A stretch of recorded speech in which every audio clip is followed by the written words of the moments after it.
Hello friends, welcome to my study channel. दोस्तों, स्वागत है आपका मेरे इस चैनल पे। दोस्त, जैसा कि आप देख रहे हो कि मैंने पोस्टर जो लगाया हुआ है वो है अनिश्चितकालीन धरना प्रदर्शन। दोस्तों, देखिए कि बिहार नियोजित टीचर को लेके और ये रिजल्ट में कुछ जो गड़बड़ी हुई थी, जिसमें कि सीटेट वाले को रिजल्ट आ गया था, जो सीटेट फेल नहीं ये है फेल है उसका भी रिजल्ट आ गया था। तो इसके लिए सरकार से आग्रह है और आज से धरना प्रदर्शन स्टार्ट हो रहा है। इस धरना प्रदर्शन का मुख्य जो थीम है वो है कि बिहार सरकार से विनती है, प्रार्थना है कि बिहार सरकार से विनती है, प्रार्थना है कि नियोजित शिक्षक, जो कि कल आपने डाटा दिया था 28,385 या 15, पता नहीं इसमें है कि इतना आपने दिया था, तो नियोजित शिक्षक को अपने सीट पर समायोजित कर दूसरी मेगा सूची तैयार किया जाए। बेरोजगार युवाओं को मौका देकर छात्रों की ज़िंदगी को सरकार संवारे। देखिए, एक तरह से ये मान जायज़ है। मान इसलिए जायज़ है, आप कहिएगा कि आप ऐसा क्यों बोल रहे हैं, तो देखिए मान इसलिए जायज़ है क्योंकि बहुत सारे ऐसे अभ्यर्थी हैं जो कि अभी बाउंड्री लाइन पे खड़े हैं। बाउंड्री लाइन कहने का मतलब ये हुआ कि जैसे जनरल का कटअप गया है 67, तो कुछ ऐसे बच्चे हैं जो कि 66 है, 67 पे ही डेट ऑफ बर्थ के कारण है, तो इनका नहीं हुआ है। तो दोस्तों देखिए, इनका होना बहुत ज़रूरी है क्योंकि ये भी तो मेरिट में है। अब कुछ एक आध नंबर से नहीं मेरिट बना है, तो इसमें क्या गलती। जैसे अब बात करते हैं ईडब्ल्यूएस का, तो ईडब्ल्यूएस का 56 मेरिट गया है, 56, और डेट ऑफ बर्थ 1995 है। तो देखिए, अब 56 नंबर जिसका होगा 1996 होगा, उसके बाद आ जाइए आप 55 नंबर, ठीक है। तो 55 नंबर जिनका भी होगा, 54 होगा, कुछ इस तरह से है। तो सरकार ज़्यादा रिलीफ नहीं, लेकिन 1-2 नंबर अगर इनको हटाएगी तब तो जो भी क्वालिफाई हैं उनको मिल जाएगा। और देखिए, इसमें कुछ लोग मांग क्या करते हैं कि सीटेट 1% का ये 5% रिलैक्सेशन देते। देखिए, ऐसा कुछ बात नहीं है, 5% रिलैक्सेशन और नहीं दे, इसका हम भी विरोध करते हैं। अब विरोध करने के पीछे जो रीज़न है उसको समझिए। देखिए, अभी अगर आपको ये दे दिया जाए कि 5% रिलैक्सेशन देके, तो रिलैक्सेशन लेके आप कीजिएगा क्या? क्योंकि देखिए, अभी इतना है कि मेरिट का कमी नहीं है। आपको किसी भी चीज़ में आपको स्टूडेंट उतना प्रोवाइड हो जाता है जो इसकी ज़रूरत नहीं पड़ती है। तो इसका हम नहीं कहेंगे, हम सरकार से कभी ये नहीं कहेंगे कि सीटेट में 5% मार्क, क्योंकि बहुत सारे विद्यार्थी हैं कि 88, 89, 87 पर बहुत बार 2-3 बार मान लीजिए दिए हैं, तो 2-3 बार इसी रेंज में है।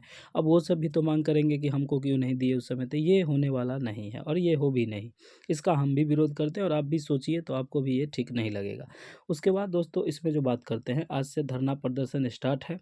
बीपीएससी ट्री में चयनित नवोदित शिक्षक को उनके सीट पर समायोजन के लिए डोमेसाइल लागू, लेकिन सरकार ने कल इसके खिलाफ बताया है। नीतीश सरकार का आप स्टेटमेंट सुनिएगा कि पूरा देश एक है, इसमें हम कहीं बाहर बिहार थोड़े पड़ता है, इस तरह का इनका दिया गया है। तो इसलिए ये तो उम्मीद कम में है। तो इसका देखिए, उसके बाद फर्जी सफल अभ्यर्थियों को हटाते हुए 2N वेटिंग लिस्ट की मांग जारी करने आदि की मांग को लेकर पटना के गर्दारी बाग में आज से प्रदर्शन करेंगे युवा। देखिए, ये मान जायज़ है। अब फर्जी अभ्यर्थी है, फर्जी हम किसको कह रहे हैं? फर्जी इन द सेंस ये हुआ कि जिन्होंने स्टेट का एग्ज़ाम नहीं दिया है, लेकिन उनका हो गया है किसी गलती या त्रुटि के कारण, जो वेबसाइट पे उनका रिजल्ट आ गया है, तो उनका डीवी अच्छे से हो, डीवी में कहीं कोई कोताही नहीं बरती जाए। जो भी है, जिस भी तरह से जो आपका क्राइटेरिया था, उस क्राइटेरिया को देखिए फुलफिल अगर नहीं करता है तो आप उसको तुरंत बाहर कीजिए, ठीक है। और इससे आप कीजिए तो जो भी लाइन में लगे हुए हैं, बाउंड्री लाइन पे जो बच्चे हैं, उनका हो जाएगा इस बार, ठीक है, उनका हो जाएगा। और कल एक ट्वीट भी आया था अतुल प्रसाद जी का, उन्होंने ये बताया है कि जल्दी हम इस महीने में इसको अपलोड कर देंगे। देखिए, आप लोग उम्मीद रखिए कि क्या होता है, आगे देखते हैं, ठीक है। उसके बाद दोस्तों, कुछ बात करनी थी आपसे कि देखिए, दूसरे चरण का बहाली आज से आने वाला था, लेकिन ये नहीं आया। तो दोस्तों, ये अभी आएगा भी नहीं, इसमें अभी कुछ टाइम है। कुछ टाइम इसलिए है, कुछ वक्त इसलिए लगेगा क्योंकि पहले बीपीएससी 1.0 का क्लियर किया जाएगा, ठीक है। इसमें से जो रिक्तियाँ बचेगी वो रिक्तियाँ इसमें इंक्लूड होगी। किसमें? तो ये जो है 6 to 8 वाला में जो एग्ज़ाम अभी होगा, उसमें जो 9th-10th में सीट बच जाएगी, उसके बाद ये 11th-12th में। लेकिन पीआरटी का भी कुछ कहना संभव नहीं है। पीआरटी में देखिए, सीट तो बचा हुआ है।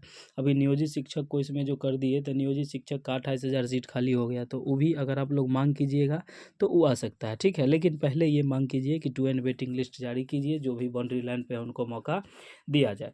अब इस तरह का होगा उसके बाद दोस्तों हम आगे बात करते हैं कि फर्जी को बाहर किया जाए। देखिए किसी भी हर हालत में फर्जी को आप बर्दाश्त नहीं कीजिए। फर्जी अभ्यर्थी जो भी है, फर्जी इन द सेंस ये हुआ कि जो स्टेट क्लियर नहीं है, चाहे सीटेट जिनका क्लियर नहीं है, जो गलती से डीएलएड बीएलएड में कुछ गलत उलट सर्टिफिकेट अपलोड करके पहुंच गए हैं, तो इनको आप बाहर कीजिए। ऐसा आपने लिस्ट भी जारी किया है, तो आप इसी तरह से चुन चुन के सबको बाहर कीजिए।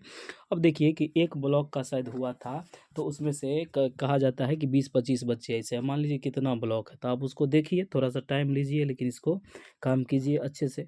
उसके बाद देखिए इसमें क्या है कि सेकंड, आप लोग का आज से मांग ये रखिए कि सेकंड मेरिट लिस्ट जल्द जारी हो, जल्द हो एकदम जारी। इसमें कहीं कोई कोताही नहीं बरता जाए, सारे को मौका दिया जाए। जो भी अभ्यर्थी कट ऑफ पार हैं, जितना हो सके सरकार अपने मदद कीजिए। जितना ज़्यादा से ज़्यादा बेरोज़गारों को नौकरी दीजिएगा, आप ही का भलाई होगा, आप ही का देश बढ़ेगा, आप ही का ये बिहार राज्य बढ़ेगा, बहुत आगे नाम कमाएगा। ठीक है? देखिए सेकंड मेरिट लिस्ट इसलिए माँग हो रहा है कि देखिए अब जो भी बाउंड्री लाइन पर है 1-2 नंबर से या इसमें, तो आप उसको मौका दीजिए। ठीक है? और एक बात और है कि देखिए इसमें क्या हुआ कि बेरोज़गारों पर ध्यान दीजिए। देखिए सर एक बात हमको आप बताइए, आप स्टूडेंट हैं, आप समझिए कि जो भी नियोजित शिक्षक है, तो नियोजित शिक्षक से मेरा कोई वैर नहीं है। इनका देखिए, इनका जो है, इनका समस्या का समाधान हो गया, ये सब राज्यकर्मी बनेंगे, एक छोटा-सा एग्ज़ाम देंगे मामूली सा। सर जैसे कि कल बोला गया है नीतीश सरकार के द्वारा, उन्होंने कहा है कि राज्यकर्मी हम सारे को बनाएँगे, बस आप लोग एक सक्षमता परीक्षा होगा, थोड़ा-सा कुछ मामूली परीक्षा होगा, उसको आप दीजिए, राजकर्मी बनिए। तो राजकर्मी बनिए, इसमें कहीं कोई दिक्कत नहीं है, आपका भी हक है भाई, आप भी बहुत दिन से कर रहे हैं, तो आप कहिए। लेकिन आप देखिए कि आपके पास रोज़गार है और तब आप किसी बच्चे का खा रहे हैं, तो ये आप लोग भी आवाज़ उठाइए कि सर हम लोगों का जब सबको दे ही रहे हैं, तो आप लोग बीच में ऐसा काहे करते हैं, ठीक है?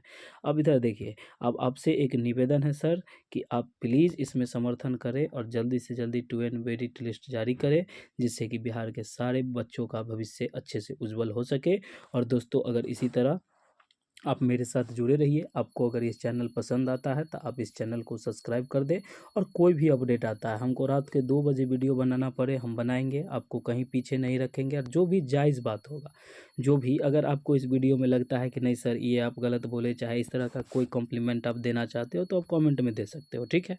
आप इस चैनल को सब्सक्राइब करें और आप काफ़ी हद तक देखिए वेटिंग लिस्ट का मांग का जारी कीजिए, देखिए कब तक आता है।